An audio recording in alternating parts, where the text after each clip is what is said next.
Welcome back to Washington Watch. Joseph Backholm sitting in for Tony Day. Glad that you are here as we discuss the troubling events of today. And the good news is we have Tony who is joining us to talk about this. And I want to get to this very quickly. I think Tony is on the line. Tony, are you with us? I'm with you, Joseph. Thanks so much for filling in for me over the last few weeks. It's been good to be away. I've been traveling. I'll talk more about that next week.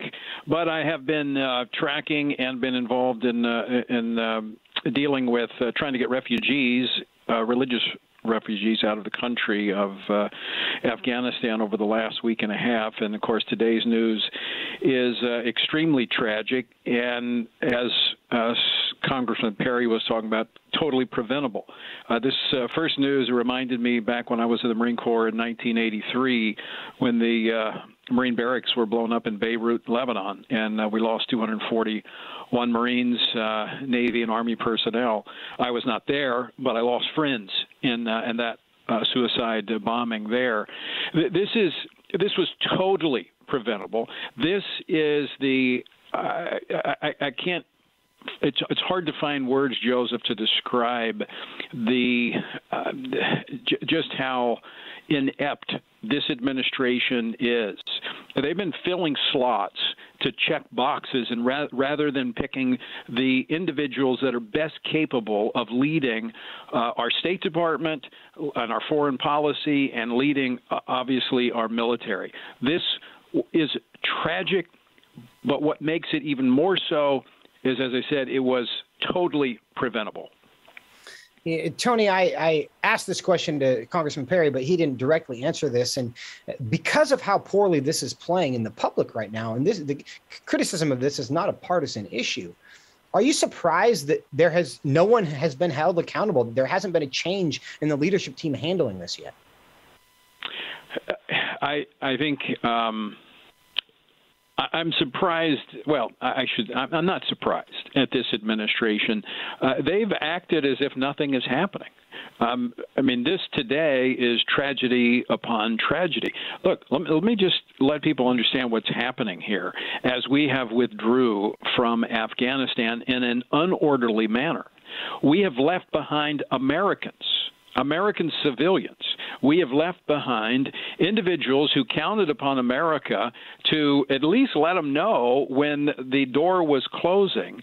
There are individuals, and this idea that they've passed out a list to the Taliban to help facilitate the exit of these individuals, these are people that they want, many of them they want to kill, especially those who have converted from Islam to Christianity or other religious minorities.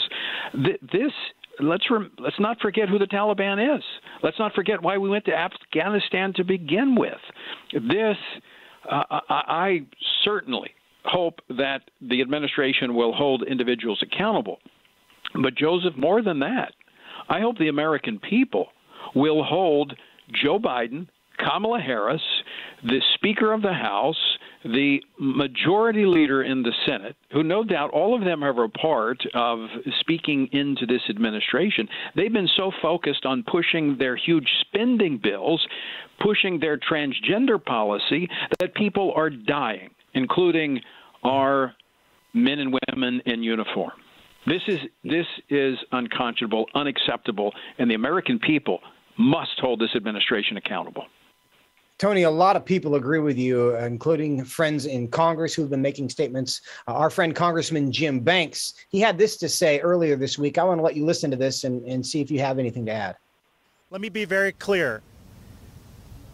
If any American is harmed, injured, or killed and not safely evacuated out of Afghanistan, or if any of these weapons or this military equipment is used to harm, injure, or kill an American now or at any time in the future, the blood is on Joe Biden's hands. Tony, do you think that's too strong of a statement? No, I don't. Not at all. Because, look, again, let's look at what's happening. This was preventable. as Congressman Perry talked about. Look, it was time to get out of Afghanistan, but there is an orderly way to exit. There's also, and I'm going to talk more about this next week. I'm going to have Secretary Pompeo, former Secretary of State Pompeo, on with me Monday. We're going to talk about this. But there have been plans in place to extract Americans, not necessarily from Afghanistan, but in any region of the world where this would occur. Now, let me remind our listeners, back when the COVID hit, you remember when people, everything got shut down and people were stranded in various parts of the world, and the State Department did a unprecedented effort to retrieve all of those Americans, flights, getting them back. Look, there are ways to do this. There were plans in place. This administration didn't do it. They abandoned Americans in Afghanistan. People are going to die in Afghanistan as a result. I mean, they already have. I mean, our men and women in the military, our Marines, Navy personnel have died today. But the death, the blood is just beginning to flow. And again, we have to understand the Biden administration is totally responsible for this.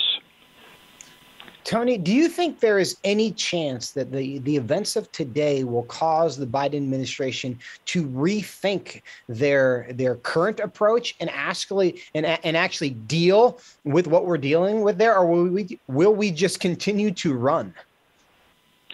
Well, I mean, the evidence thus far, where they are now asking the Taliban to help them identify and help Americans exit the country, would suggest to me, no, they are not going to change their process or their protocol. Last week, they were sending out extraction teams of special forces to get some individuals, but that has ceased. Now they're turning to the Taliban. Look, the Taliban, they are not our friends. Now, that goes without saying. Should we just expect no response to this then?